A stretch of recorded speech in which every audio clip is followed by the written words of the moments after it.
তাওহিদ হৃদয়ের মানে শেষ যখন মিডিয়া ইন্টারাকশন সেখানেও হয়তো উনি বলেছেন যে দল যেখানে চাবে সেখানেই খেলবো সব কিছু, কিন্তু তার আগেও যখনই ব্যাটিং পজিশনের কথাটা ওঠে কেন জানি তার মধ্যে একটা মানে ব্যাপার ডিসপ্লেজার শো করে আর কি, চেহারায় ফুটে ওঠে সেটা পরিষ্কারভাবে। এবং কারণ সে ডিপ ডাউন সেও জানে যে সে যে জায়গায় ব্যাটিং করতেছে বাংলাদেশ ন্যাশনাল টিমে, স্পেশালি ওডিআইতে, এটা তার জন্য আইডিয়াল প্লেস না। তাকে তার মতের বিরুদ্ধে ওখানে খেলানো হচ্ছে, এটা সে বেশ কয়েকবার মানে লাউডলি ভয়েসও করছে টিমের এনভায়রনমেন্টে আর কি, যে আমি ওই জায়গার প্লেয়ার না, আমাকে কেন খেলানো হচ্ছে আর আমাকেই কেন জায়গা ছাড়তে হবে সবসময়।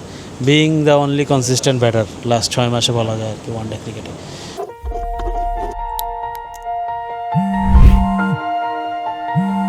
এক মিনিট।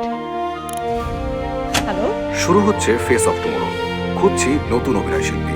তো এই জায়গায় এটা একটা সমস্যা তো আছে। এই লাস্ট সিরিজে সে যেই জায়গায় ব্যাটিং করছে, যখন যেই সিচুয়েশনে ব্যাটিং করতে হয়েছে সব জায়গায় সে রান করছে।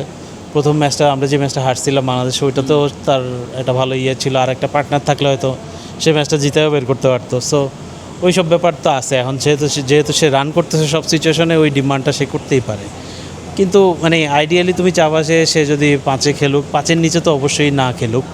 আর রনি ভাই যেটা বললে, এটা এর আগে আমি কখনো ভাবিনি, আসলে এদের মেক সেন্স করে। সে তো টপ অর্ডারে খেলতেছে ঢাকা প্রিমিয়ার লিগে, সে তো 3-এ খেললে ওই জিনিসটা, ওই বাফারটা আর একটু ইয়ে হয়, সমস্যার সমাধানটা হয় আর কি। সো ওইটাও একটা অপশন। রনিভাবে বলছে হি ডাজন্ট থিঙ্ক যে হৃদয় এখনো রেডি।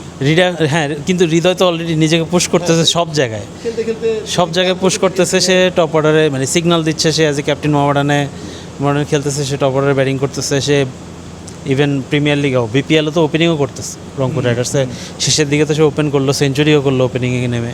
সো ওই ইয়াটা তো আছেই। সো ওই সে কনস্ট্যান্টলি আর কি অ্যাডভার্টাইজ করে যাচ্ছে যে টপ অর্ডারের ক্যান্ডিডেট হিসেবে আর কি।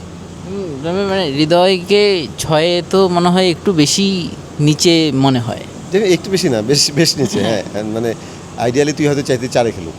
এখন আমরা সবাইকে তো 4-5-এ খেলাতে পারবো না, কিন্তু ডেফিনেটলি না, মানে ওই 6 নম্বরের খেলা না, মানে স্কিল সেটটা তো ডিফারেন্ট, তাই না? 6-এর একটা ডিফারেন্ট, এখনকার আগের ক্রিকেট তো আর এখন নাই। সো 4-এর একরকম, 3-এর একরকম, 6 পুরো আলাদা। সো জুবাই যেটা বললো খুবই সত্যি কথা। ওই যে ব্যাটিং অর্ডার নিয়ে জিজ্ঞেস করলে যে ও মানে একটু যে বাঁকা উত্তর দেয়, ডেফিনেটলি তার ওই কারণেই যে তার এমনিতেই মেজাজ খারাপ আছে এটা নিয়ে। তারপরে আবার জিজ্ঞান মানে সে তো বলতেও পারবে না যে না আমার মেজাজ খারাপ, আমি কি উপরে খেলতে চাই, সেটা তো সে বলতে পারবে না। ওইটা বলতে না পেরে উল্টা আরও মানে একটু ওইভাবে দলের জন্য সব কিছু। বাট এখানে ডিসপ্লেজারটা খুব ভালোভাবে বোঝা যাচ্ছে। মানে এটাই আর কি, তোর এই যে ম্যাচগুলো আছে, যে সিরিজগুলো আছে, আরেকটু দেশের বাইরে যখন খেলতে থাকবে বাংলাদেশ, তখন আরেকটু ভালো ধারণা পাবে আসলে। কারণ তখন তো মানে আরেকটু টাফার চ্যালেঞ্জ, তাই না? তখন ধারণা হয়, তখন হয়তো ব্যাটিং অর্ডারটা আরেকটু সেটেলড হবে। কারণ তুই তখন জানতে পারবি যে হ্যাঁ আসলেই আমার অমুককে দিয়ে ওপেনিং হচ্ছে কিনা, অমুককে দিয়ে 3-এ হচ্ছে কিনা, তখন হয়তো আরেকটু করার জায়গা থাকবে আর কি। Are you ready to be face of tomorrow? আগামীর তারকা হওয়ার সুযোগ এখনই। রেজিস্ট্রেশন করো faceoftomorrow.show।